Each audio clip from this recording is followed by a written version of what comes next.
আহ, এই মুহূর্তের যেটুক আপডেট আপনাদের দেওয়ার দরকার সেটা দিচ্ছি।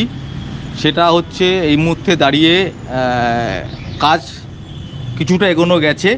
ঠিক আছে, এই মুহূর্তে কেউ বিচলিত হবেন না, কারণ আমরা যে সময় মাঠে নেমেছি অনেকটাই শেষ সময়। যাদের উপর সারা রাজ্যের প্রশাসকরা ভরসা করেছিলেন, তারা তাদের কাজটা করে উঠতে পারেনি। হ্যাঁ, এই মুহূর্তে দাঁড়িয়ে কিছুটা এগোচ্ছে। কেউ এই মুহূর্তে দাঁড়িয়ে সরকারি বিরোধিতা বা সরকারের বিরুদ্ধে বক্তব্য রাখার দরকার নেই, বা কোনো ব্যক্তি বিশেষকে আক্রমণ করারও দরকার নেই। আমরা কোনো রকম প্ররোচনায় পা দেবো না।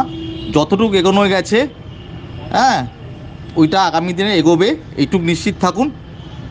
সুতরাং কেউ কোনো প্ররোচনায় পা দেবেন না, বা প্ররোচনামূলক কর্মসূচি নেবেন না, বা প্ররোচনামূলক বক্তব্য দেবেন না, বা কোনো ব্যক্তি আক্রমণ করবেন না।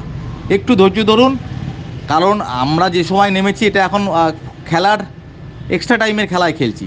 ঠিক আছে, যার ফলে গোল হতেও পারে, বা আবার একটু সময়ও লাগতে পারে।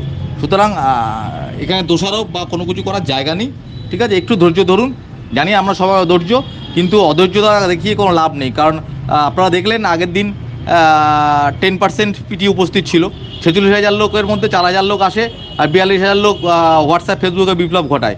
আর যারা মাঠে কাজটা করে তাদের খুব অসুবিধা হয়। সুতরাং যারা মাঠে কাজটা করছে, কোর্টে কাজটা করছে, তাদেরকে করতে দিন।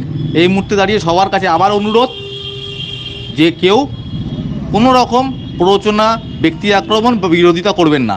যেভাবে 12 তারিখ আমরা সমাবেশের মাধ্যমে সরকারের কাছে বার্তা পৌঁছতে পেরেছি, যা কিছু হোক আশা করি আমরা সাফল্য লাভ করব, সে আজকে অথবা কালকে।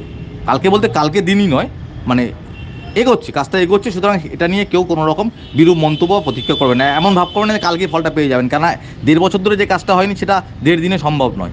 ঠিক আছে, কাজটা হচ্ছে, সে কেউ কোনো প্ররোচনা পা দেবেন না। আর যদি কেউ মনে করেন সে কিছু করতে পারবে, আপনি গিয়ে করতে পারেন, কিন্তু আখেরে কোনো লাভ হবে না তাতে। কাজটা হচ্ছে, করতে দিন। ধন্যবাদ।